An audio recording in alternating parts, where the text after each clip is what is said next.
أئمة الإسلام والمسلمين وذرية رسول الله صلى الله عليه وسلم وسيدنا المهاجر إلى الله أحمد عيسى سيدنا الفقير المقدم محمد بن علي وعلى محمد المقدم الثاني الحفيظ عبد الرحمن بن سيدنا بن الشيخ فقط مساعد أخي أكيد الحفيظ محمد بن عبد الرحمن وعبد الشيخ بن عبد الله فارس محمد ثم إلى وصاحب آية الشروق المريد الحفيظ بن علي محمد الحداد محمد علي محمد الحبشي إلى أرواح الكتب على حجاج أحمد الكتاب وأولياء الله من مشايخ الأرض إلى مغاربها وأئمة المسلمين وأصولهم والمرسلين إليهم سلام ذاتهم أجمعين وإلى أرواح جداتنا وجداتنا وأعمامنا عماتنا أخوالنا خالاتنا وإلى أرواح والدينا ووالديكم وأمواتنا وأمواتكم أجمعين الله يتغشاهم بالرحمة والمغفرة عن علي درجاتهم الجنة بكثر مثوبتهم وضاعف حسناتهم وأحفادهم بجاههم ينفعون بهم يعيد علينا من بركاتهم وأسرارهم وأنوارهم وعلومهم ونفحاتهم في الدين والدنيا والآخرة وأن الله يرزقنا علما نافعا وقلبا خاشعا ورزقا واسعا وعملا متقبلا وأن الله يبارك لنا في رجب وشعبان ويبلغنا رمضان ويحفظنا يحفظ أولادنا يحفظ أصحابنا ويحفظ جميع أمة سيدنا محمد صلى الله عليه وسلم من جميع الفتن ومن جميع الأمراض ومن جميع الذنوب ومن جميع البلاء والوباء والمصيبة ظاهرها وباطنها كبيرها وصغيرها وأن الله يشفي مرضانا يعافي مبتلانا ويفتح علينا فتوح العارفين فتوح المطلق فتوح المبين طويل أعمارنا في صحة وعافية كلنا في حسنى إلى حضرة النبي محمد صلى الله عليه وسلم الفاتحة.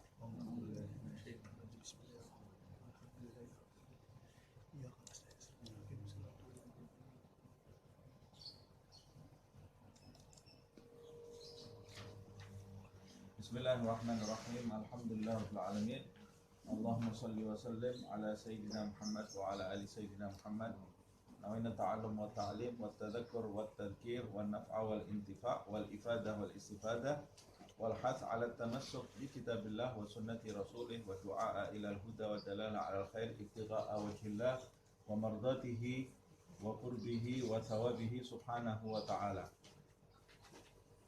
Kita lanjutkan kajian Kitab Adab Sulukul Murid karya Al-Imam Abdullah bin Alawi bin Muhammad Al-Haddad. Terakhir kita menyelesaikan mukaddimah ya. Sudah kita selesaikan mukaddimah. Kita masuk ke bab pertama di kitab ini. Halaman 7 kalau kitab ini. Kalau yang terjemah berapa? Halaman berapa? 22. Awal perjalanan. Ya, awal perjalanan. Mukadimahnya sudah kita bahas ya. Selesai ya, sudah ya. Ya sudah kan itu sampai di situ kan. Belum selesai. Paragraf terakhir itu sudah dibahas atau belum? Tsumma aqulu i'lam ayyuhal murid itu belum.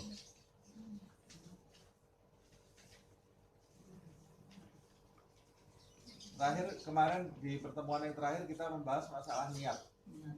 Niat innamal a'malu binniyat wa innamal likulli imri'in ma nawa tentang peristiwa hijrah Nabi Muhammad SAW. Kemudian Habib Abdullah bin Al-Haddad mengatakan di halaman 6 kalau berarti di situ 21 itu. Yang mengatakan wa khassa al-hijrah alaihi salatu wassalam min baini sa'iril a'mal tanbihan 'alal kull bil ba'd li anna min al-ma'lum inda ulil ifham anna al-ikhbar laysa khassan bil hijrah bal huwa 'amun fi jami'i syara'il Islam. Abdul Haddad menjelaskan bahwa penjelasan masalah niat di atas itu tidak dikhususkan masalah hijrah saja, tapi bahkan untuk setiap aspek ibadah yang kita lakukan kita wajib memperhatikan niat dan tujuan kita.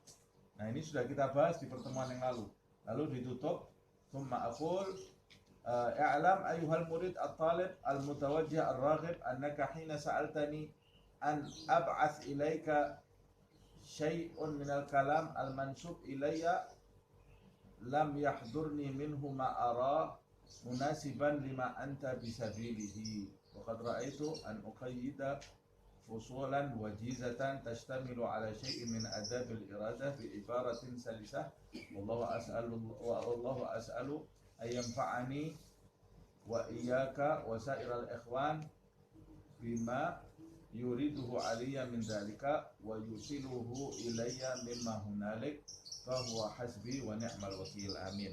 Kemudian ditutup di mukadimah itu ketahuilah wahai para murid yang menginginkan sesuatu yang berharga, sesuatu yang mulia, yang menghadapkan jiwanya, keinginannya kepada hal-hal yang mulia. Annaka hina sa'altani, ketika engkau meminta kepadaku untuk agar aku menuliskan atau membuat buku tentang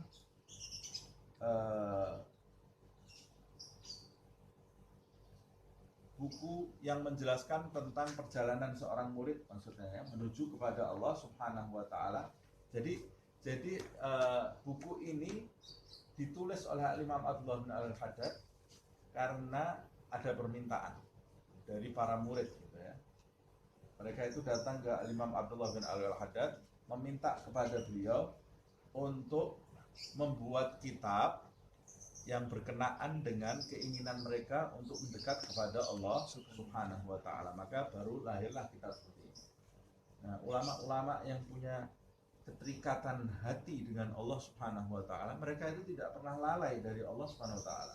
Tidak seperti kita. Kalau kita kan hampir boleh dibilang 24 jam kita lalai dari Allah.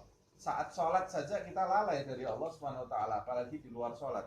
Tapi orang-orang yang sudah mencapai kedudukan tinggi di sisi Allah Subhanahu wa taala, dia di luar sholatnya saja terikat hatinya dengan Allah Subhanahu wa taala, apalagi di dalam sholat. Nah, artinya dia tidak punya kesempatan untuk sebetulnya untuk nulis buku seperti ini kecuali kalau diminta, ada orang yang perlu. Bahkan sebagian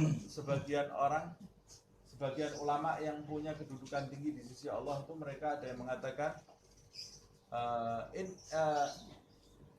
in ghafilna sannafna, katanya. Kita ini ketika sedang lalai dari Allah, kita dari Allah, kita nulis kitab. Waktu kita lalai dari Allah, kita nulis kitab. Kalau kita lalai dari Allah, apa yang kita lakukan? Tidur, makan, memenuhi hawa nafsu. Jadi lalainya mereka, jadi Allah kadang-kadang menjadikan mereka itu kendor sedikit keterikatannya. Mereka selalu ingat kepada Allah, dijadikan kendor sedikit oleh Allah. Kendornya itu bukan kayak kita, tapi dipalingkan sedikit oleh Allah supaya bisa bermanfaat untuk umat manusia. Kalau tidak ada manfaatnya nanti untuk umat manusia kalau selalu kepada Allah terus. Makanya orang-orang yang sudah punya kedudukan tinggi di sisi Allah, mereka itu bisa 24 jam bersama Allah hatinya, tapi mereka bergaul dengan makhluk. Cuma bergaulnya dengan makhluk itu seperti ketika kita mau sholat. Kebalikannya, kalau kita mau sholat, itu memaksa diri kita untuk hadir di dalam sholat. Tapi mereka ketika mau bergaul dengan makhluk, berinteraksi dengan makhluk, mereka memaksa dirinya ini untuk khusyuk ketika berbicara dengan makhluk. Sebab kalau enggak, mereka enggak paham ucapan makhluk itu, karena jiwa mereka ini sudah direnggut oleh Allah SWT untuk Allah. Nah, ketika mereka lalai itu, mereka bisa bicara dengan makhluk, bisa nulis kitab. Ketika mereka lalai, rahmat dari Allah SWT. Makanya dia mengatakan, waktu kamu minta kepada aku untuk menulis kitab, waktu itu belum hadir kepadaku kitab ini. Belum ada di dalam batinku maklumat yang menjelaskan apa kitab yang pantas untuk kalian. Nah, sekarang kata dia, waqad ra'aitu an bayyida usulan wajizatan. Nah, tapi sekarang ini aku telah memiliki ilham gitu ya, atau pendapat ilham bahwa yang tepat untuk kalian itu aku tulis sebuah kitab yang ringkas. Kitab yang ringkas tapi padat. Wajizah itu ringkas tapi mencakup tastamil ala syai'in min adabil irada bi ibaratin salisah. Kitab yang ringkas yang di dalamnya menjelaskan adab-adab seseorang yang ingin mendekatkan diri kepada Allah Subhanahu wa taala dengan ucapan yang mudah dimengerti. Ibaratin salisah itu dengan ucapan yang mudah dimengerti. Karena orang yang sudah sampai kedudukan tinggi di sisi Allah, itu bahasanya sebetulnya susah dipahami oleh orang-orang seperti kita ini. Tapi kok bisa dia nulis sesuatu yang kita mudah mengerti? Karena dia menurunkan level. Dia menurunkan levelnya supaya orang seperti kita ini bisa berbicara dengan dia nyambung. Kalau dia tidak menurunkan level, kita tidak mungkin bisa paham apa yang dia ucapkan. Karena dia 24 jam hatinya ini berada di alam hakikat. Tidak berada di alam kasat mata seperti ini. Fisiknya bersama kita, tapi hatinya bersama Allah Subhanahu wa ta'ala. Makanya kita bayangkan bagaimana hebatnya Rasulullah SAW. Siapa yang lebih tinggi kedudukannya dari Nabi Muhammad SAW? Tidak ada. Tapi Nabi Muhammad itu dengan kedudukannya yang sangat tinggi, dia itu seperti manusia biasa. Main kuda-kudaan dengan cucunya, main balapan lari dengan Aisyah.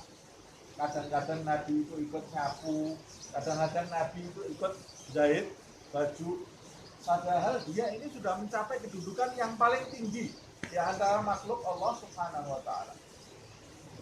Nah, sebagian wali, tidak semua wali itu punya kemampuan berbicara dengan makhluk seperti kita. Tidak semua wali.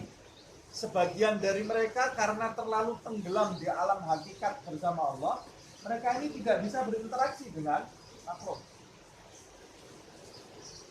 Bicaranya karena terlalu tenggelam bersama Allah, bicaranya itu menjadi isyarat-isyarat. Hanya isyarat saja, sehingga tidak bisa dipahami oleh orang seperti kita. Salah satu di antaranya seperti Uwais Al-Qarni, tidak bisa bergaul dengan orang dia. Nah, kalau ada wali bisa bergaul dengan orang, itu justru yang kedudukannya lebih tinggi. Yang tidak bisa bergaul dengan orang, itu kedudukannya lebih rendah. Karena dia tidak punya kemampuan untuk menyampaikan apa yang dia dapat dari Allah Subhanahu wa ta'ala. Makanya Nabi yang paling tinggi kedudukannya, Nabi Muhammad SAW, itu yang paling mirip orang biasa. Wali itu semakin tinggi kedudukannya, semakin dia seperti orang biasa, semakin seperti manusia biasa. Nabi Muhammad itu dilempar ke darah, sujud sedang rukuk diceceri kotoran punggungnya, dijebak jatuh ke dalam lubang, dipanah tembus pipinya sampai gerahamnya lepas. Rasulullah SAW dilempari batu sampai berdarah. Padahal kalau Nabi mau mati semua orang-orang itu atas izin Allah Subhanahu wa ta'ala.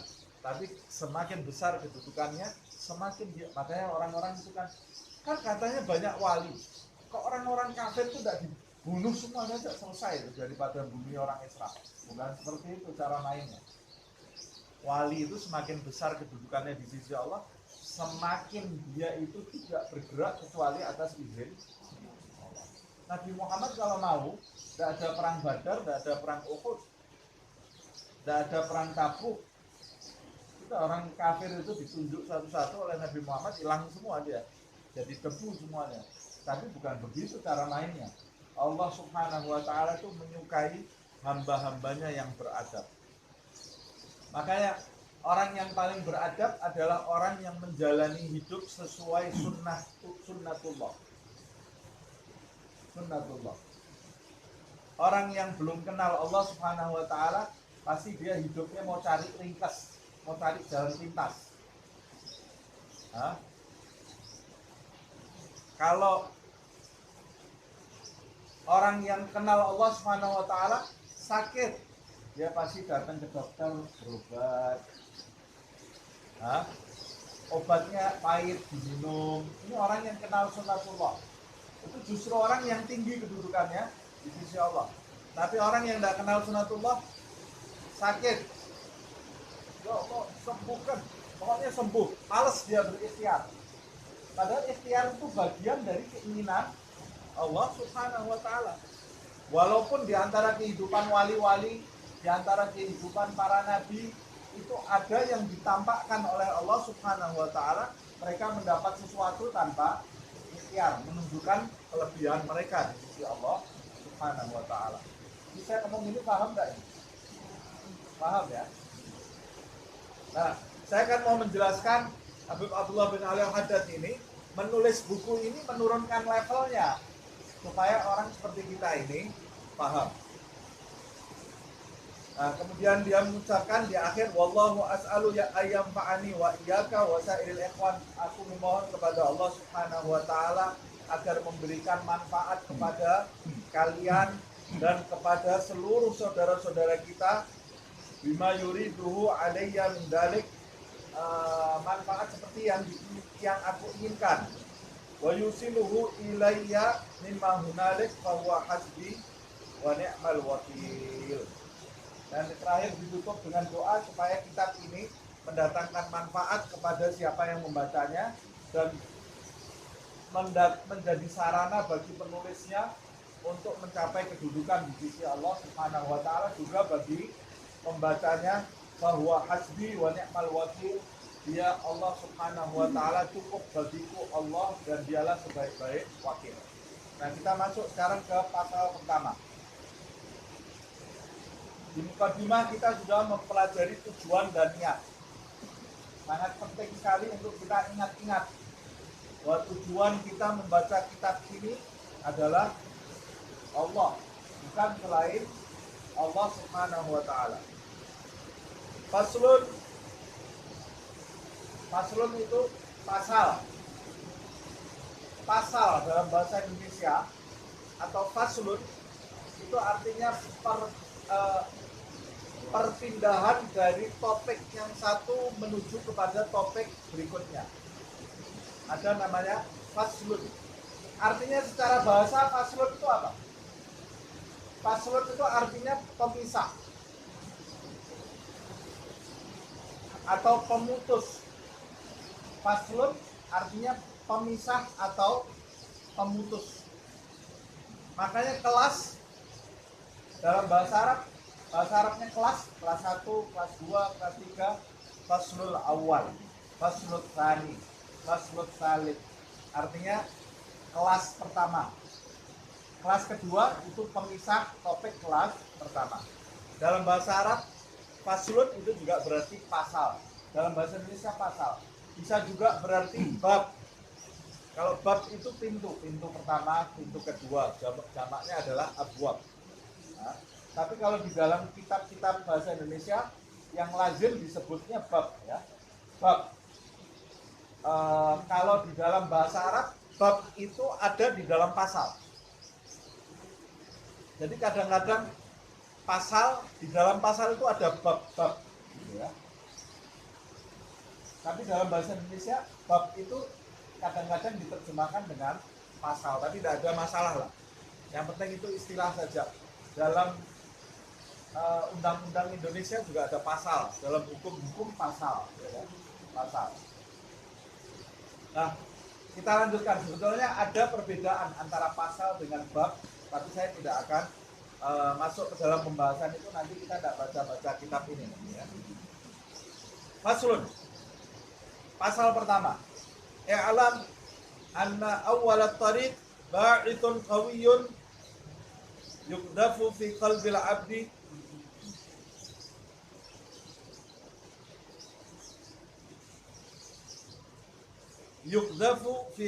'abdi yuz'ijuhu wa yuqliquhu wa yahuthuhu 'ala al-iqbal 'ala Allah wa daril akhirah.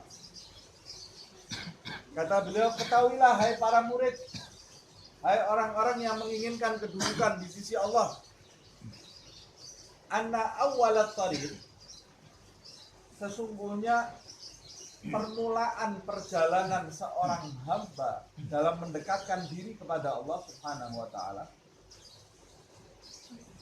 itu ada permulaannya. Jadi tidak ada seorang hamba itu tahu-tahu dekat kepada Allah Subhanahu wa taala. Tidak ada. Pasti semua ada permulaannya. Jangankan seorang hamba biasa seperti kita, para nabi dan para rasul itu memiliki permulaan saat dia mencapai kedudukan Rasul dan Nabi itu. Walaupun kedudukan Rasul dan Nabi itu tidak dicapai melalui mujahadah, tapi itu pemberian dari Allah SWT. Artinya kalau kita mau berusaha semaksimal mungkin untuk mencapai kedudukan para nabi dan para rasul, tidak mungkin bisa kita dapat, karena itu kedudukan yang dicapai tidak melalui mujahadah, tapi pemberian dari Allah Subhanahu wa Ta'ala. Tapi ketika mau menjadi rasul ada sebab-sebabnya enggak?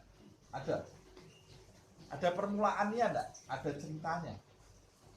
Kalau rasul saja mau jadi rasul itu ada ceritanya. Nabi Musa aja mau jadi rasul, ada ceritanya panjang lebar. Dialirkan di sungai dulu sampai dipiara oleh Fir'aun, besar dikejar-kejar oleh Fir'aun, lari ke Nabi siapa? Syuaib, lari ke Nabi Syuaib, nikah dulu sama anaknya Nabi Syuaib, habis itu menghidupi anak-anak Nabi Syuaib, kerja dengan Nabi Syuaib sampai puluhan tahun. Habis itu di tengah malam istrinya kedinginan, dia lihat ada sinar di atas bukit. Dia pergi ke atas bukit, tujuannya mau menghangatkan istrinya. Kata dia, aku naik ke bukit itu aku ambil api ya, sebab di atas bukit itu ada cahaya. Ini diceritakan di dalam Al-Quran. Naik dia sampai di bukit itu, tahu-tahu sampai di bukit justru jadi rasul. Ada permulaannya semua. Nah, ada sebabnya. Allah kalau mau memilih wali-walinya juga Allah membukakan jalan bagi wali tadi, membukakan sebab-sebab. Nah, awal mula seseorang itu berjalan menuju Allah Subhanahu wa Ta'ala, ba'ithun qawiyun, pasti setiap orang itu memiliki ba'ith. Ba'ith itu kebangkitan yang sangat kuat, kesadaran yang sangat kuat. Ba'ithun qawiyun. Kalau diterjemah apa? Saya terjemahkan apa?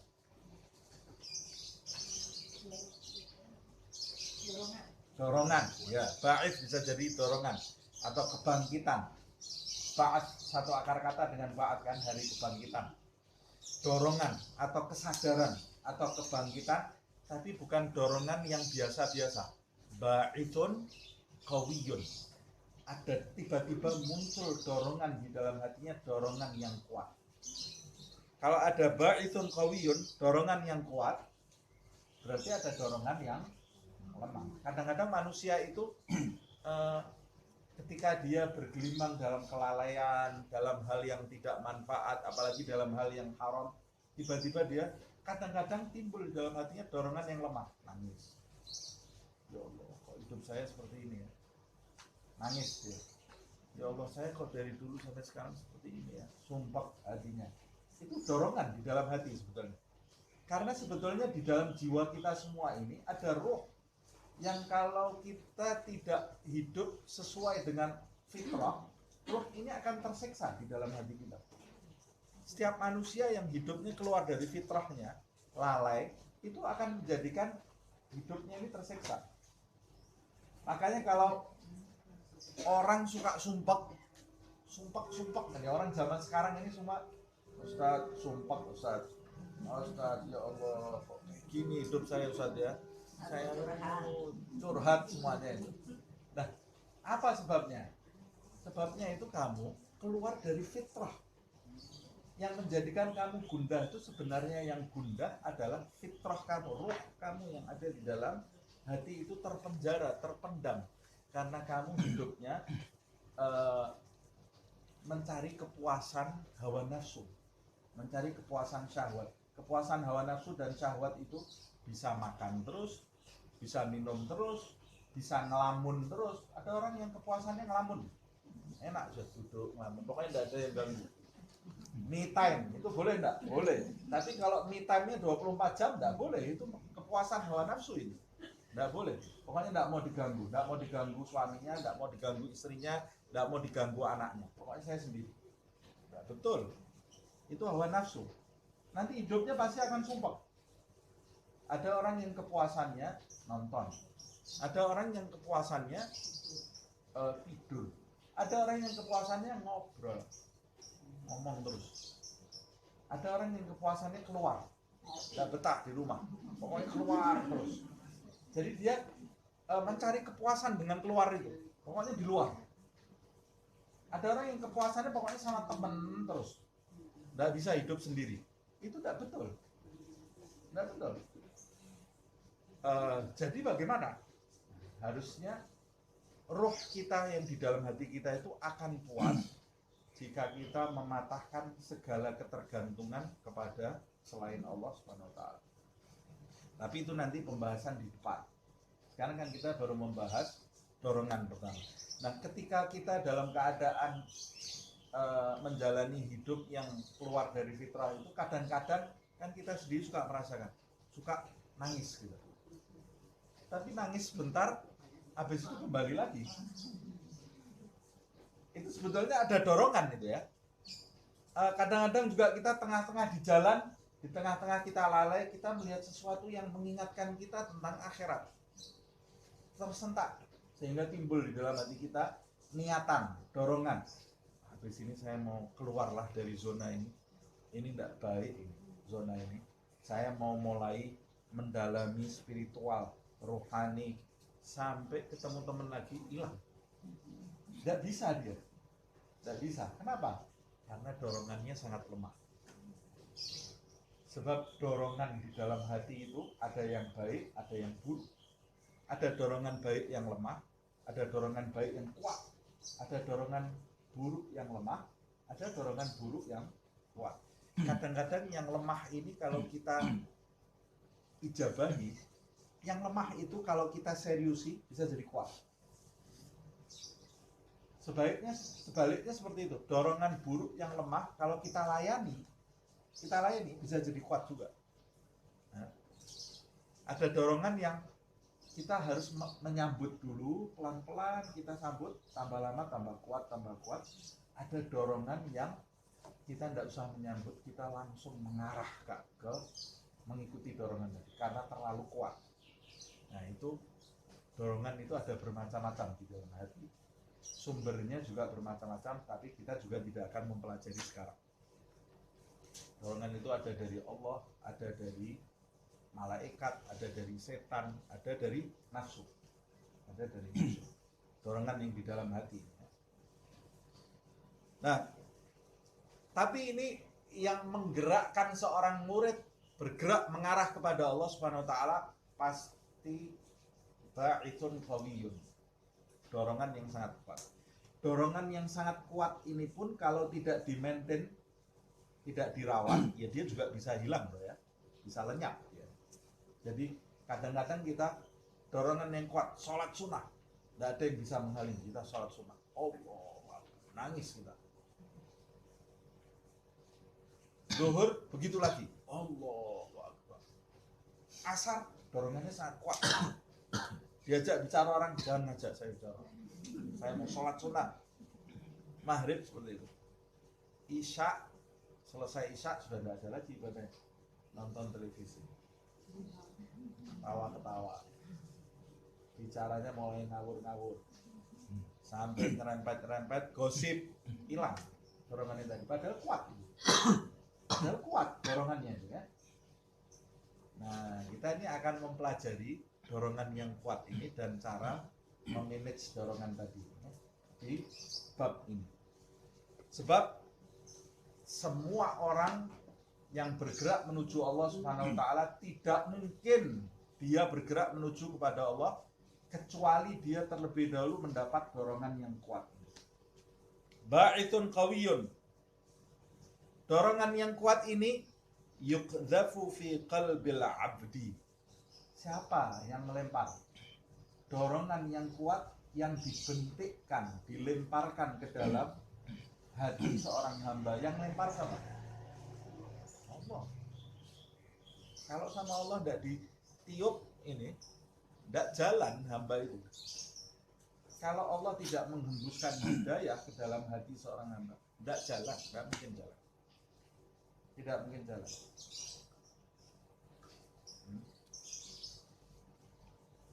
Tapi ada yang dihembuskan dorongan tadi, terus dia tidak menyambutnya dengan baik, ya hilang juga ya. Ketika dorongan yang kuat itu ciri-cirinya ketika masuk ke dalam hati seorang hamba, yuz'ijuhu. Yuz'ijuhu itu menjadikan hamba tadi tersentak. Tersentak, sadar. Jadi hamba itu, sebagian hamba itu seperti orang tidur, seperti orang mabuk. Sebagian besar hamba yang ada di dunia ini seperti orang yang, kalau orang Jawa bilang disilap gitu ya, kayak orang mabuk gitu. Siapa yang ngirep gitu, yang menjadikan dia lalai? Dunia ini ya. Wa mal hayatud dunya illa mata'ul ghurur. Hei manusia, Allah ini baiknya diingatkan kita, hei manusia, dunia itu kehidupan yang menipu, hati-hati. Banyak hamba-hambaku yang tertipu. Kadang-kadang ditipu oleh bisikan setan, kadang-kadang ditipu oleh bisikan nafsu, syahwat. Nah, yang semua itu termasuk dalam kategori dunia. Nah, karena dia tertipu dengan bisikan tadi, dia terbuai dengan kenikmatan fata morgana itu, dia seperti orang tertidur, seperti orang mimpi. Orang mimpi diajak bicara, nggak dengar dia. Kapan dia dengarnya? Ketika dia tersentak, bangun, sadar. Nah, itu ungkapan dari ucapan Sayyidina Ali bin Abi Thalib. An-nasu niyam, kata dia. Manusia itu tidur semuanya. Tidur gimana nih? Mau melek semua kok pergi kerja. Tapi kata Sayyidina Ali, manusia itu tidur. Gimana maksudnya tidur di sini? Tidur seperti orang tidak sadar, lupa kepada hakikat kehidupan yang sebenarnya. Terus kapan meleknya? Kata Sayyidina Ali, fa idza matu intabahu. Kalau dia mati, manusia itu baru dia melek. Baru dia melek. Loh, orang mati malah melek. Padahal kita lihat ya, orang mati itu yang merem. Tapi orang yang mati itu justru dia mengetahui kehidupan yang sebenarnya. Nah, kita ini membaca kitab ini dalam rangka melek sebelum mati. Kalau kita sudah melek sebelum mati, nanti pada saat kita mati tidak kaget kita. Tapi kalau kita meleknya saat mati, waktu kita mati kita kaget, bakal kaget kita ya. Ternyata kehidupan yang sebenarnya itu seperti ini. Nah, ini yang kita cari. Nah, dorongan yang sangat kuat ini, motivasi atau dorongan atau kebangkitan yang sangat kuat di dalam hati seorang hamba ini, kalau sudah dibentikkan oleh Allah, pertama yuz'ijuhum, menjadikan dia tersentak, kaget. Ya Allah, kok saya seperti ini ya? Dia tahu kebodohan dia tahu kesalahan dia tahu penyakit dia. Seperti orang yang sakit fisik. Orang yang sakit fisik, kalau dia tidak tahu dirinya itu berpenyakit, ya dia santai aja. Santai dia. Makan seenaknya, ketawa, bisa ketawa dia. Begitu dikasih kabar dokter, surat dari dokter, kamu sakit, nasallahu alaihi, semoga kita tidak disembuhkan dari segala penyakit, dijauhkan dari segala penyakit.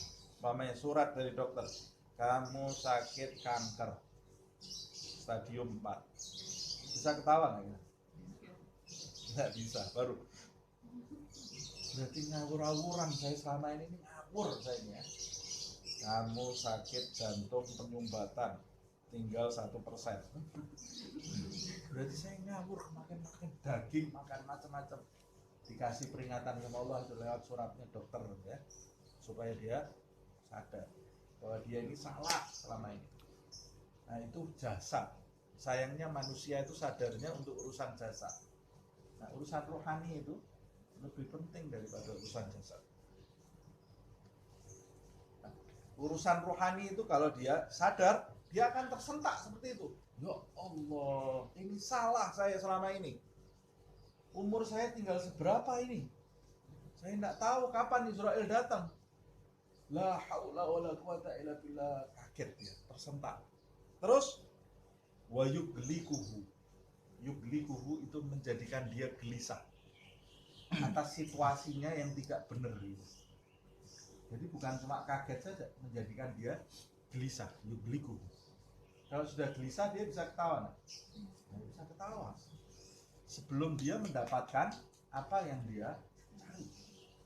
Orang gelisah itu, orang itu gelisah ketika dia ada dua. Orang gelisah itu ketika dia ingin mendapatkan sesuatu yang dia kejar tapi belum didapat, atau orang yang ingin menyelamatkan dirinya dari sesuatu yang dia takuti tapi belum selamat. Itu orang gelisah itu ya dua. Nah, kita umpamanya kita lihat iklan,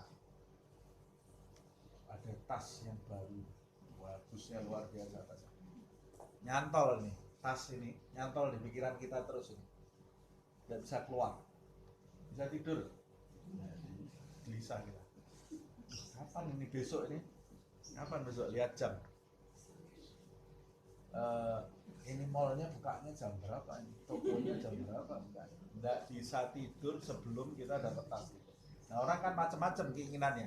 Ada yang suka kalau orang laki, umpamanya mobil, ada mobil model baru. Terus dia lihat iklannya luar biasa. Tadinya tidak ada masalah dia, hidupnya bahagia. Begitu punya keinginan, langsung gelisah dia. Manusia itu kalau tidak mau gelisah, ya sudah jangan punya keinginan. Tidak mungkin gelisah hidupnya.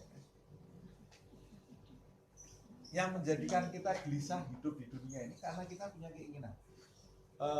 Makan sudah enak ini, makan nasi, kecap, sambal, tempe, tahu, enak. Enaknya luar biasa.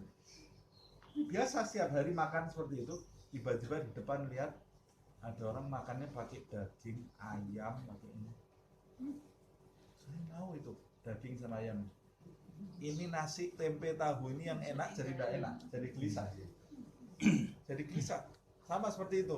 Punya mobil, enak, mobilnya bisa dipakai kemana-mana. Lihat ada mobil model baru, jadi gelisah dia. Jadi gelisah. Padahal sebelum lihat mobil itu, sebelum punya keinginan itu hidupnya senang, santai, biasa.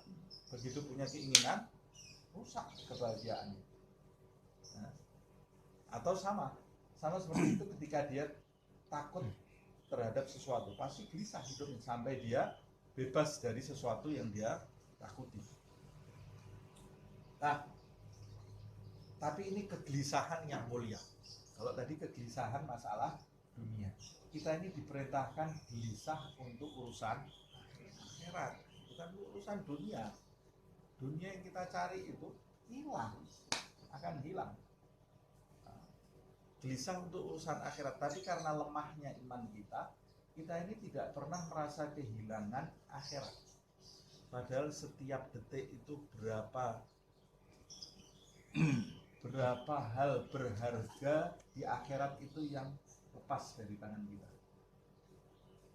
Dari mulai sholat sunnah, dari mulai zikir, dari mulai sholawat kepada Nabi, dari mulai akhlak yang baik, dari mulai sholat yang dijalankan oleh Rasulullah SAW, lepas khusyuk dari tangan kita, lepas doa-doa dari tangan kita tidak merasa kehilangan, tidak gelisah kita. Tidak bisa. Kenapa? Karena lemahnya iman kita ini. Nah, karena belum ada sesuatu yang membentikkan di dalam diri kita ini. Tapi coba kehilangan uang 500.000, pusing minum Panadol. 500.000. Padahal 500.000 itu bisa dicari lagi, Bu. Nah, makanya kadang-kadang kita kalau membaca biografinya ulama atau para wali Allah itu kayak tidak masuk akal. Ada seorang wali yang mati, punya anak lagi, mati anaknya. Orang datang semua takziah, nangis ya. Kata orang-orang yang takziah, santai, tenang, ini anak kamu ini pasti masuk surga, dia anak kecil. Kata dia, loh, saya ini nangis bukan nangisi anak saya ini loh. kamu takziah ini takziah untuk anak saya. Oh, iyalah, kita datang karena dengar anak kamu mati. Oh, saya kira kamu itu mau datang takziah itu karena tadi pagi saya sholat subuhnya ketinggalan takbiratul ihram bersama imam. Masih jamaah loh itu sholatnya. Cuma dia ketinggalan takbiratul ihramnya bersama imam, itu dia nyesel sampai nangis. Jadi anaknya mati ini enggak pikir. Yang di kepala dia ini ketinggalan takbiratul ihram bersama imam satu kali. Lah anak kamu mati, anak saya mati kan kayak ucapan kamu tadi sudah pasti masuk surga, mau apa saya gelisah. Tapi ini saya kehilangan sesuatu yang berharga, takbiratul ihram. Ada seorang masuk ke masjid, lihat ada satu orang guru yang sedang menangis di masjid. Orangnya bilang, guru, kenapa kamu kok nangis? Nangisnya ini sampai terisak-isak ya. Kenapa kamu kok nangis? Kata dia, ya Allah, saya telah melakukan kerugian yang sangat besar sekali. Wah, ini mungkin apa ini? Kerugian yang sangat besar, maling barangnya orang atau apa ini? Maksiat apa yang dia lakukan? Ya Allah, guru, bertobat, ya ampun ya Allah. Saya tahu, tapi saya nyesel. Akhirnya muridnya ini penasaran, apa sih? Guru saya ini orang soleh kok sampai nangisnya seperti ini. Apa toh guru? Apa yang kau masuk rugi itu apa? Saya tadi masuk ke masjid lupa kaki kiri dulu. Masuk masjid kan harusnya kaki kanan, keluarnya kaki kiri. Ini dia tergesa-gesa masuknya kaki kiri dulu. Nangisnya ini seperti orang dipukuli orang. Seperti orang maksiat. Akhirnya dia untuk menghukum diri saya supaya saya tidak lalai lagi, saya niat puasa 1 tahun. Gara-gara salah masuk ke masjid kaki kiri. Nah kita kalau baca itu, wah ini orang edan, orang gila, gara-gara masuk masjid kok menghukum puasa 1 tahun. Ya karena alam kita dengan mereka ini beda. Sesuatu yang berharga yang kita kejar dengan yang mereka kejar itu berbeda. Nah, kegelisahan kita dengan kegelisahan mereka itu berbeda. Nah kita ini mau jadikan kegelisahan kita ini urusan akhirat. Urusan akhirat. Nah, orang yang sudah tersentak, dia pasti ciri-cirinya gelisah. Ciri-cirinya gelisah. Ciri-cirinya makannya sudah tidak seenak biasanya.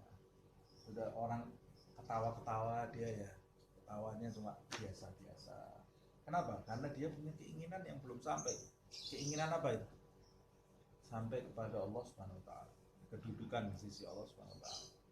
Orang ngajak ngobrol yang tidak ada hubungannya dengan perjalanan rohani, ya dia nanggepinnya biasa-biasa aja. Ada orang ngejak ngobrol presiden mana nanti yang jadi, dia cuma lihat tok apa ini ngobrolnya kok tidak ada mutunya sama sekali. Kalau orang yang urusannya dunia, wah yang bermutu itu ini ngobrol presiden siapa itu. Kalau kita ajak ngobrol puasa, ini orang mana ini ngobrol puasa, orang planet mana ini lain. Orang yang urusannya dunia sama orang yang urusannya akhirat, ya tidak mungkin ketemu obrolannya. Dudukkan orang dua itu mesti diem-dieman. Yang ini tujuannya akhirat, yang ini tujuannya dunia. Masukkan ke dalam kotak kunci. Tidak mungkin ngobrol dia, karena keinginannya dua-dua ini beda, tidak nyambung, ya. Kegelisahannya berbeda. Nah, kita kalau mau tahu kegelisahan kita ini untuk akhirat apa dunia, ya lihat. Kita teliti, saya ini merasa kehilangan ibadah atau merasa kehilangan materi. Kalau kita gelisahnya kehilangan materi itu seakan-akan dunia kiamat, ya kita masih jauh perjalanannya. Kehilangan uang 100.000 aja kayak kehilangan dunia seisinya. Nah itu perjalanan kita masih jauh. Saya masih ingat guru saya. Guru saya itu, ya subhanallah, Allah mendatangkan dunia kepada dia gitu ya. Mobilnya keren-keren, Pajero, ada Pajero-nya tidak satu, ada 2, ada 3, tapi dia tidak nyari itu, datang sendiri gitu ya. Datang sendiri ya. Allah kalau mau memberikan untuk hambanya, Sayyidah Maryam, buah-buahan dari surga diturunkan. Nabi Sulaiman tuang dunia sih, tapi itu tidak mengganggu dia. Nah, guru saya itu pernah satu kali ada orang dari Emirat, karena tahu guru saya berdakwah ini, dia mau dapat pahala, diberi mobil kayak Pajero atau apa, mobil padang pasir, keren, metalik. Kita lihatnya, gila, ini catnya luar biasa.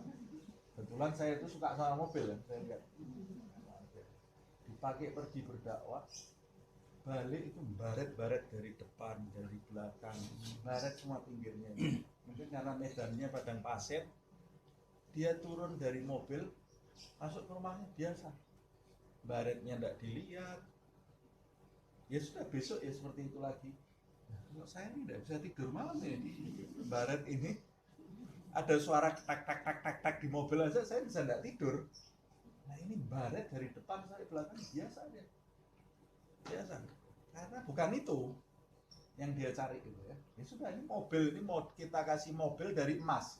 Ya dia ngelihatnya ini tunggangan. Sudah selesai. Nanti akan dipelajari nih di kitab ini, di akhir, di bab akhir, murid yang sejati adalah murid yang ketika disodorkan kepada dia batu kali dengan emas, dia lihatnya sama. Itu murid yang sejati. Emas dengan batu, dia lihatnya sama, itu batu. Itu murid yang sejati.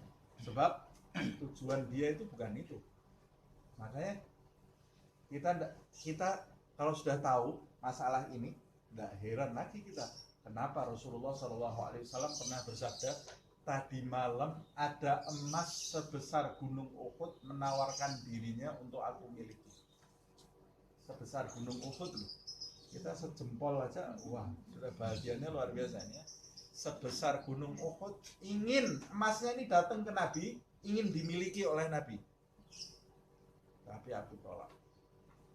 Kalau kita, umpamanya saya cerita, tadi malam ada orang datang mau memberi aku uang 1 miliar, aku tolak. Kenapa? Ya buat apa uang 1 miliar? Oh, ini orang stres ini. Padahal tidak minta apa-apa, kamu cuma dikasih begitu saja. Iya, dikasih begitu saja. Kamu tolak? Iya, aku tolak. Kenapa? Ya, buat apa uang 1 miliar? Oh, ini orang stres ini. Uang 1 miliar kok buat apa? Ya buat macam-macam uang 1 miliar. Nah, tapi itu orang yang kegelisahannya beda. Nah, ini lihat ini. Kita kalau mau tahu sudah dapat dorongan ini, ya kita lihat kegelisahan kita. Yuglikuhu wa yahutsuhu, menjadikan dia gelisah. Dan dorongan tadi ketika dia tersentak, gelisah, kemudian mengajak dia. Ini finalnya ini, menarik dia. Yahutsuhu, mengajak dia. Mengajak kemana? Mengajak kepada sebab-sebab yang menjadikan dia itu bisa mencapai apa yang dia inginkan. Kalau kegelisahanmu kegelisahan dunia, pasti dorongan tadi akan mengajak kamu kepada hal-hal yang mengantarkan kamu kepada dunia itu. Nah, umpamanya dia kepingin suatu benda, materi, gelisah dia belum mendapatkan materi itu, cari utangan dia. Kredit, cari utangan. Nah, itu termasuk dorongan itu, mengajak dia.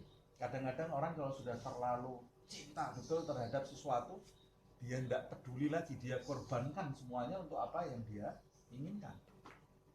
Orang yang terlalu cinta dengan sesuatu pasti akan seperti itu. Mau cintanya kepada siapapun ya, cinta kepada materi, dia terlalu cinta kepada materi, dia korbankan anaknya, istrinya. Terjadi. Tidak digubris anak istrinya. Yang lebih parah lagi sampai ke dukun, ada tumbal, anaknya mati tidak apa. Yang penting dia dapat uang karena terlalu cinta kepada dunia. Sampai seperti itu. Ada orang terlalu cinta kepada wanita, atau wanita terlalu cinta kepada laki-laki. Ibunya ditinggal tidak ada masalah, keluarganya ditinggal tidak ada masalah. Dia korbankan segala-galanya karena hatinya sudah terpaut dengan apa yang dia Nasallallahu alaihi wasallam. Mudah-mudahan kita ini tidak terpaut dengan hal-hal yang menjauhkan kita dari Allah SWT. Mudah-mudahan kalau kita cinta sampai gilanya kepada hal-hal yang mulia, kepada Allah, kepada Nabi Muhammad SAW.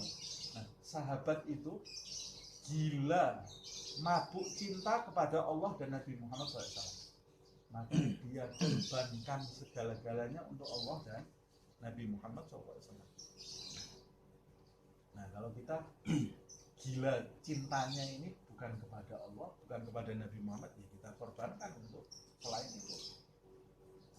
Makanya ada cerita Qais dan Laila, Majnun, Laila Majnun. Laila Majnun itu ada yang bilang itu cerita nyata, kisah nyata, ada yang bilang itu fiktif. Tapi cerita Laila Majnun itu diangkat oleh kaum sufi sebagai contoh. Ini loh, ada makhluk kok bisa mencintai makhluk seperti ini. Masa kita kalah cinta kita kepada Allah dengan cintanya dia, Laila Majnun. Karena terlalu cinta, Qais itu terlalu cinta kepada Laila sampai dijuluki Majnun Laila, orang yang gila karena terlalu cinta kepada Laila itu ya. Nah, kadar dorongan itu yang menjadikan pengorbanan kita itu besar atau kecil. Semakin terbakar diri kita, dorongan itu semakin meluap, semakin tarikannya akan semakin kencang. Makanya saya bilang di awal tadi, dorongan ini juga harus dirawat. Kalau dorongan ini padam atau berkurang apinya, ya semangat kita mendekat itu akan mengecil. Nah, dorongan ini harus dirawat. Nah, caranya ngerawatnya gimana? Nanti dijelaskan. Nah, kalau ini akhirat, urusannya akhirat, yaquthuhu 'alal iqbal 'ala Allah wa daril akhirah. Ciri-cirinya kalau dorongannya akhirat akan menjadikan orang yang terkena dorongan tadi tergerak menuju kepada Allah dan negeri akhirat. Yang di kepalanya Allah, negeri akhirat, husnul khatimah. Kubur saya biar luas gimana, kubur saya nanti biar terang gimana, supaya saya nanti dibangkitkan aman bagaimana, supaya nanti di hari kebangkitan saya berada bersama Rasulullah bagaimana, supaya saya nanti waktu melewati titian sirat itu saya selamat gimana caranya, supaya saya bisa masuk surga tanpa dihisab, tanpa disiksa, tanpa diazab. Ini caranya bagaimana? Terus di otaknya itu hal-hal itu terus. Nah, ini berarti dorongannya menuju kepada akhirat. Supaya saya bisa cinta kepada Allah dan Allah mencintai saya. Caranya gimana? Nah, yang di otaknya seperti itu. Nah, ini orang-orang yang sudah jalannya benar ya, jalannya benar.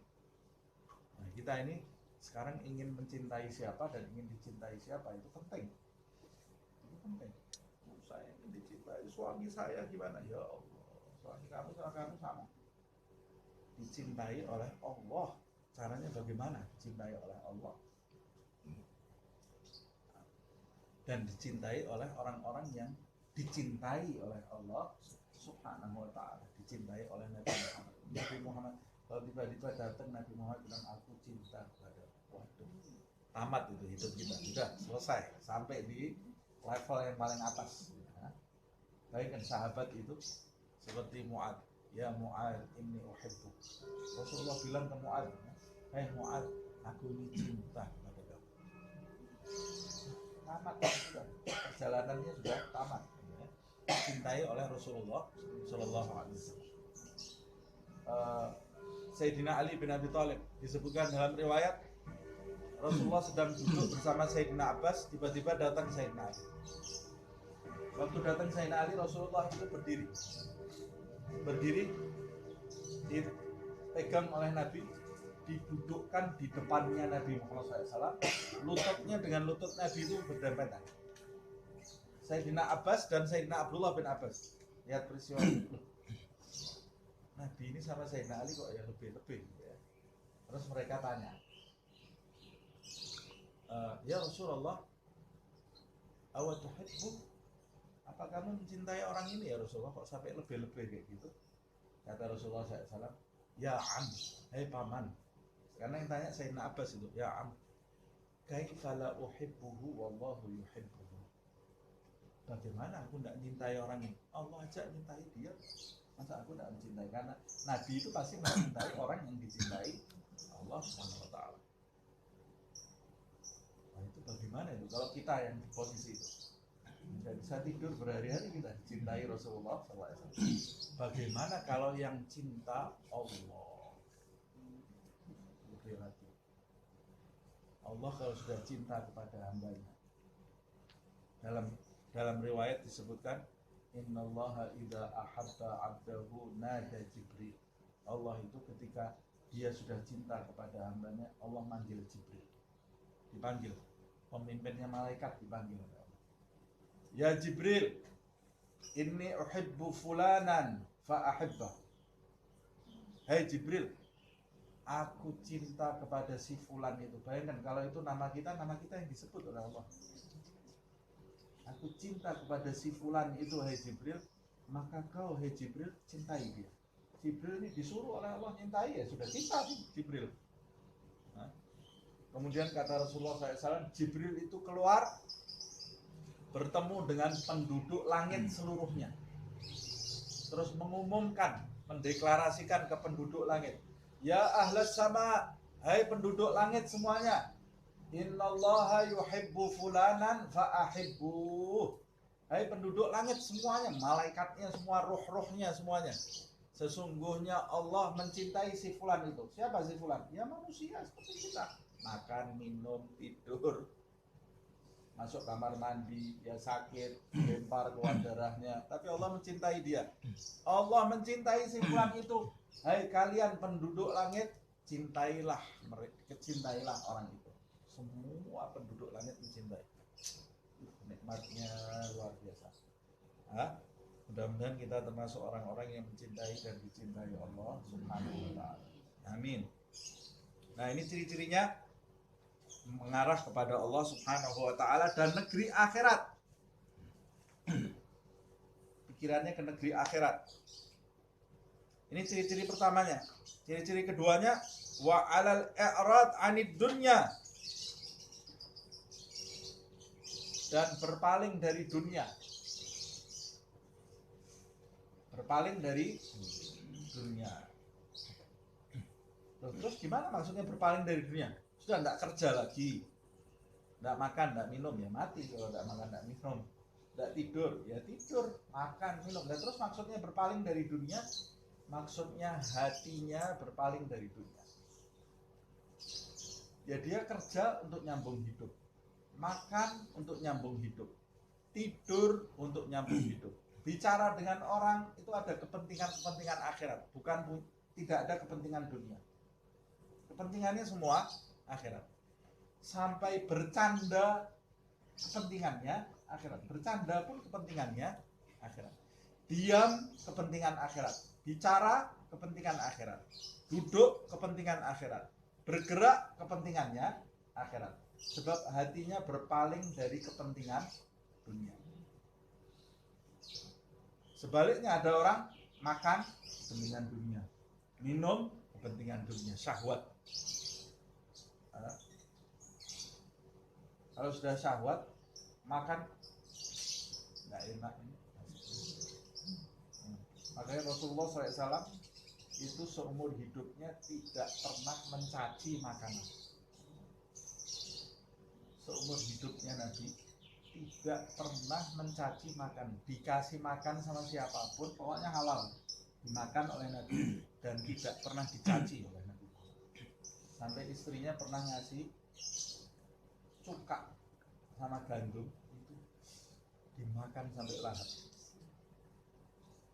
Cuka sama gandum gitu, dimakan lahap, sambil Nabi mengatakan, ni'mal idam al-khal, ini sebaik-baik lauk ini, cuka ini, kata Rasulullah SAW.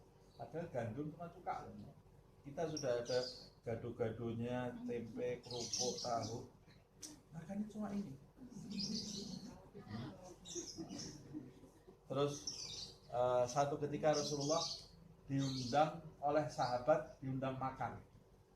Oh, ada undang makan maksudnya sahabat tuh kelaparan semua kan, mikirnya daging ini, kambing atau unta. Ternyata sampai sana undang makannya itu setiap orang dikasih labu.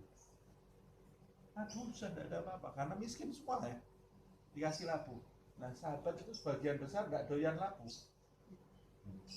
Waktu disuguhkan kepada Nabi, Nabi itu mengambil piring yang ada labunya itu dimakan oleh Nabi dengan lahap yang luar biasa. Habis itu sudah selesai, sisanya itu sama Nabi apa? Dikoreti apa? Di apa lagi? Bukan dijilat sama Nabi. Ada cuma labu loh ini ya. Kalau kita lemes kita udah makan sudah pikirannya macam-macam cuma labu tok gitu ya. Pasti kita gosipin 10 hari 10 malam itu yang undang. Masa undang orang, undang Rasulullah semuanya gitu kita gosipin, tapi Rasulullah itu makan sampai lahap karena menyenangkan yang mengundang gitu.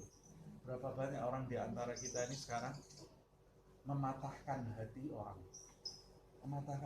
ada orang sudah memberi hadiah ke kita, hah cuma ini, terimalah hatta walaupun hadiahnya batu, terima ini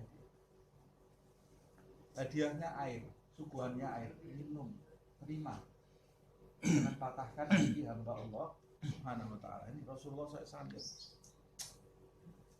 dimakan oleh Rasulullah. Sahabat lihat Rasulullah seperti itu langsung berebut dia makan labunya. Jadi mereka jadi suka labu karena lihat Rasulullah suka labu. Mulai itu labu makanan favorit kita kata sahabat. Karena kita lihat Rasulullah SAW itu makan labunya lahap banget. Padahal Rasulullah makan labu itu mau menyenangkan orang yang mengundang tadi. Nah, Nabi Muhammad SAW.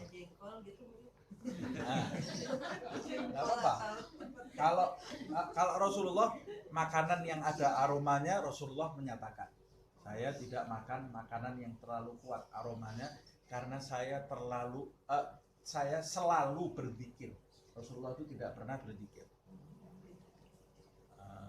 Tapi kalau umpamanya kita disuguhi jengkol, kalau kita tidak suka, ngomong tidak suka. Jadi kita tidak usah terlalu letterlek menafsirkan apa yang saya sampaikan tadi.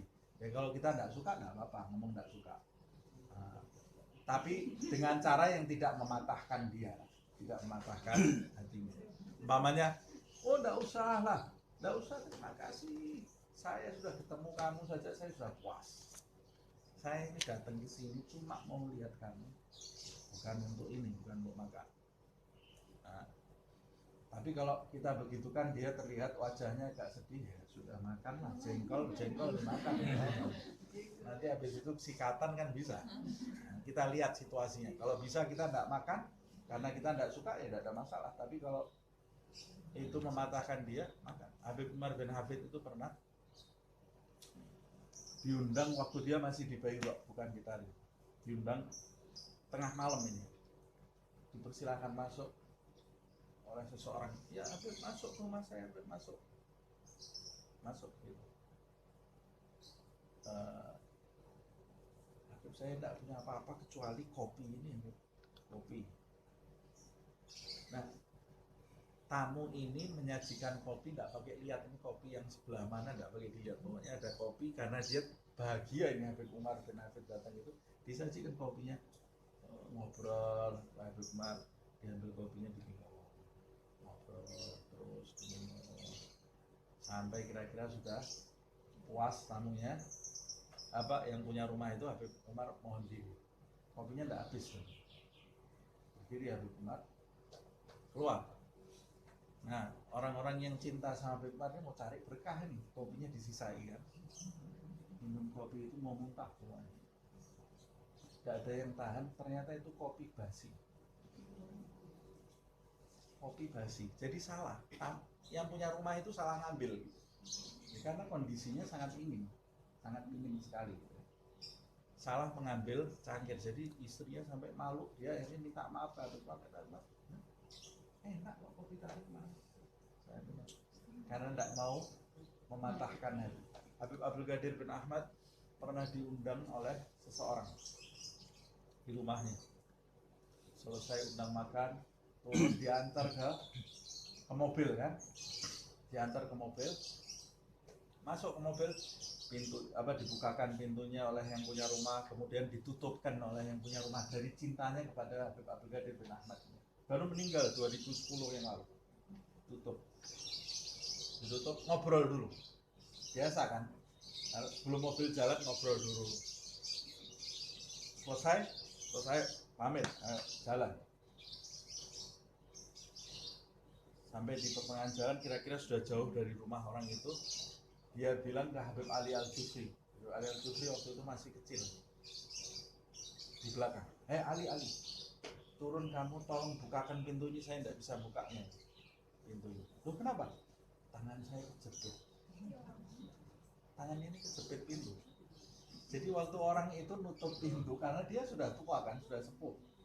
Orang itu waktu nutup pintu, rupanya tangannya itu masih pegangan itu, ditutup pintunya kejepit tangannya itu. Ditahan sama dia, sampai sudah jauh dari rumahnya, buka pintunya. Buka, loncat Habib Ali Al-Jufri.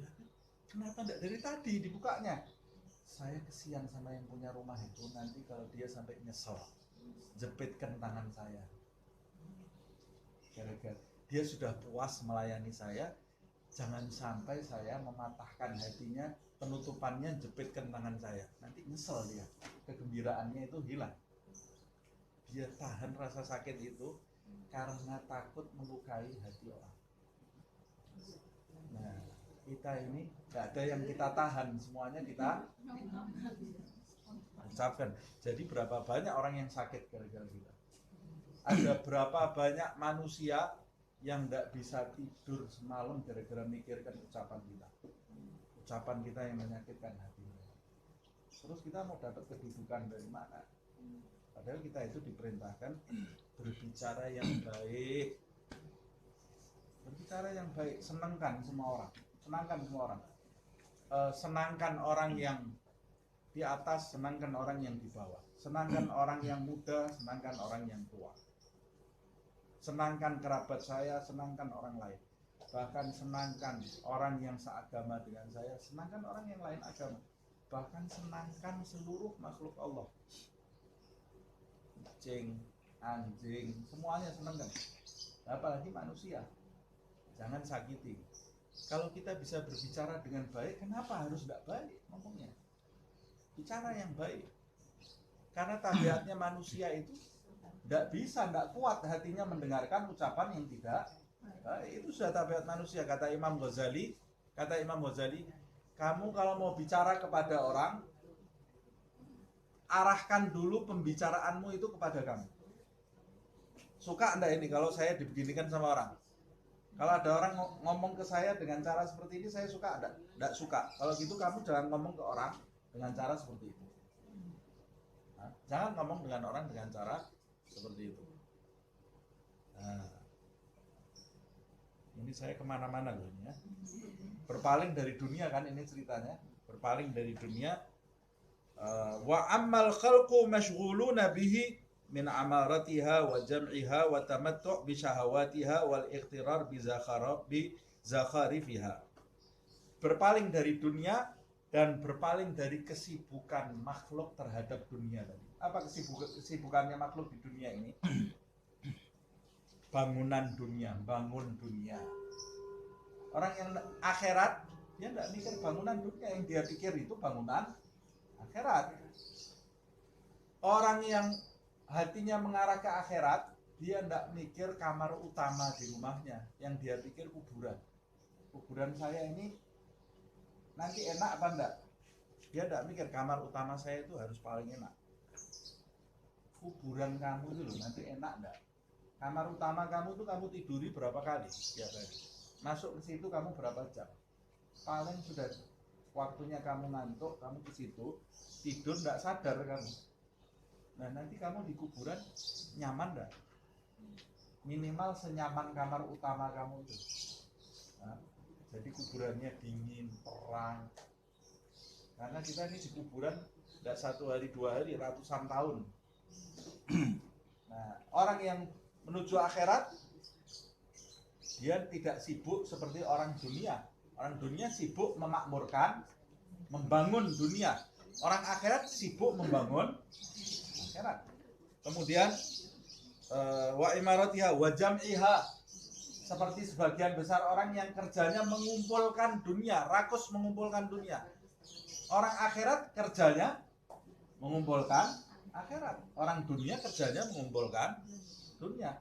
Orang akhirat melihat orang dunia mengumpulkan dunia, ya berpaling, dia tidak ada keinginan untuk mengumpulkan itu.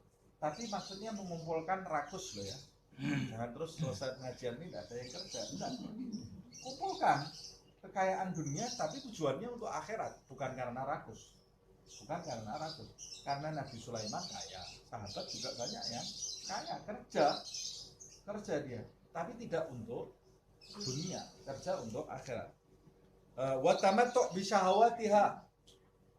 Orang dunia ini kerjaannya setiap hari mengincipi syahwat dunia, merasakan kenikmatan syahwat dunia. Orang akhirat setiap hari kerjaannya mencicipi akhirat, mencicipi sholat, mencicipi Al-Quran, karena itu ada rasanya, dan rasanya jauh tidak bisa dibandingkan dengan kenikmatan dunia, tidak bisa dibandingkan. Makanya kita lihat ada orang sholat sampai lupa salam karena kenikmatan sholatnya. Dalam riwayat Sayyidina Umar itu pernah mengalami kenikmatan di sholat sampai kalau dia sholat Allahu Akbar berdiri lupa rukuk, mencicipi nikmatnya berdiri lupa rukuk, sampai harus ada yang ingatkan rukuk, baru dia rukuk. Allahu Akbar, rukuk terus, tidak itidal. Jadi kalau sholat harus ada yang ingatkan, kalau enggak dia tenggelam dalam kenikmatan rukuk. Diteriaki lagi, iktidal, Sami Allahu liman hamidah, iktidal terus. Mengalami kenikmatan iktidal. Sayyidina Umar teriaki lagi, sujud, Allahu Akbar. Jadi ada orang satu yang ingatkan terus nih Sayyidina Umar ini ya. Itu dia mengalami trans seperti itu. Pernah mengalami seperti itu Sayyidina Umar. Begitu juga Uwais Al-Qarani. Uwais Al-Qarani disebutkan di dalam riwayat Al-Lailah Lailatul Ruku. Malam ini adalah malam aku mau mencicipi ruku. Allahu Akbar. Salat berdiri. Allahu Akbar. Ruku. Dia niat mau mencicipi ruku kan? Dia ruku sampai azan subuh. Karena kalau kita jatuh sudah, maksud dia ini tenggelam dalam kenikmatan. Besoknya lagi Al-Lailah Lailatus Sujud. Malam ini aku mau mencicipi sujud. Nikmat ini sujud sama rukuk itu nikmatnya lain. Nah kalau kita ya sama aja, sama-sama tidak enak kalau kita ya. Lailah Lailatus Sujud. Uwais Al-Qarani ini malam ini sujud ya. Allahu Akbar sampai azan subuh. Salatnya azan subuh baru dia ingat. Azan subuh dia lanjutkan 2 rakaat itu, kemudian dia pergi subuh. Salat subuh. Tadi udah Sayyidina Umar bin Khattab. Kenapa? Yang tadi Sayyidina Umar itu Sayyidina Umar bin Khattab. Iya, Sayyidina Umar bin Khattab. Dia pernah mengalami masa seperti itu. Tidak terus-terusan seperti itu ya. Tapi semua wali itu mengalami kenikmatan saat dia takbir, saat dia ruku. Cuma dia ini kan hidup di dunia, jadi dia tidak mungkin saya sholat terus. Sama seperti Hubaib salah satu sahabatnya Nabi. Waktu dia mau dipenggal kepalanya, yang diminta sama dia, izinkan saya sholat 2 rakaat aja, karena dia cintanya sama sholat luar biasa. Jadi dia kalau sholat mengalami kenikmatan. Izinkan saya 2 rakaat sholat terakhir, diizinkan sholat dia. Kata dia itu sholat paling nikmat seumur hidup saya.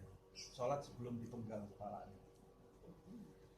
Setelah salam, kata dia, ya Allah, ini sholat paling nikmat yang saya rasakan seumur hidup saya ini.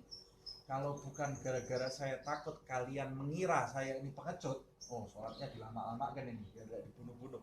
Kalau karena saya tidak mengira kalian ini punya perasaan saya ini pengecut, maka sholat ini akan panjang sekali karena nikmatnya luar biasa. Sayang saya mau salam.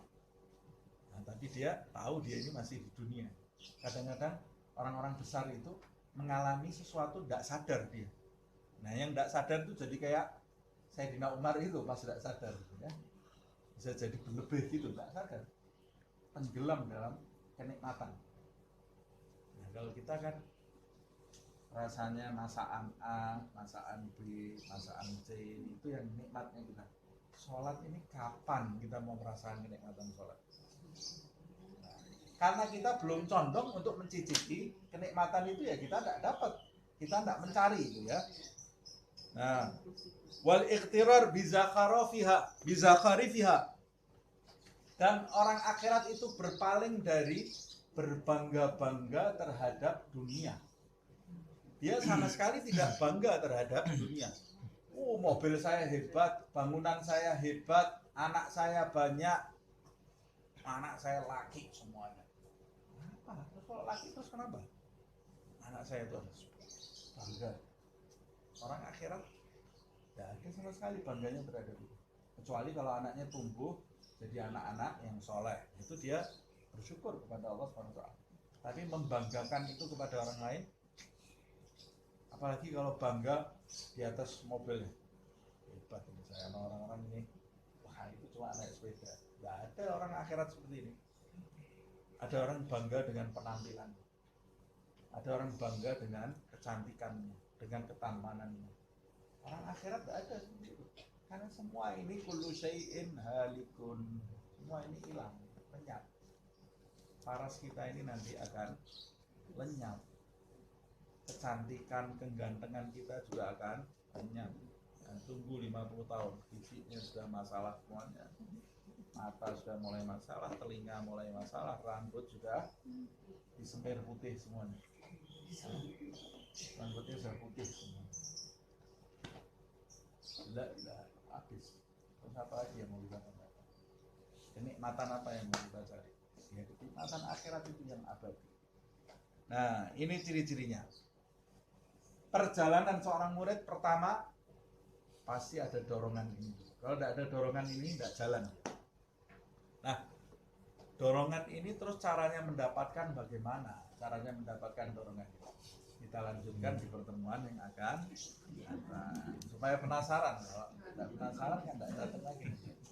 Nah, bagaimana caranya mendapatkan dorongan ini? Karena kalau dapat dorongan ini, dorongan yang kuat ini ke akhirat, ya kita akan jalan lancar menuju akhirat. Nanti di pertemuan yang akan datang akan dijelaskan apa sebab-sebab dorongan ini kok bisa timbul di dalam diri sebagian hamba. Nanti pertemuan berikutnya lagi bagaimana caranya memaintain dorongan ini. Nah, insya Allah akan kita lanjutkan di pertemuan yang akan datang. Panjang umur, sehat walafiat. Ya Rabbana a'tarafna bi annana iktarafna wa annana asrafna ala ladha asrafna fatub alaina tauba tarsil li kulli hauba wastur lana al-awrati wa aminir rawati waghfir li walidina rabbi wa mauludina wal ahli wal ikhwani wa sairil khillani wa kulli dhi mahabba aw jiratin aw suhba wal muslimina ajma' amin rabbi isma' fadlan wa judan manna la bitisabi minna bil mustafa rasuli bi kulli suli bil mustafa rasuli nahza bi kulli suli bil mustafa rasuli nahza bi kulli suli salla wa sallam rabbi alaihi addal habbi wa alihi wa sahbihi عداد طش السحب والحمد للإله في البدء والتناهي سبحانك اللهم وبحمدك أشهد أن لا إله إلا أنت أستغفرك وأتوب إليك سبحان ربك رب العزة عما يصفون وسلام على المرسلين والحمد لله رب العالمين. Enak kita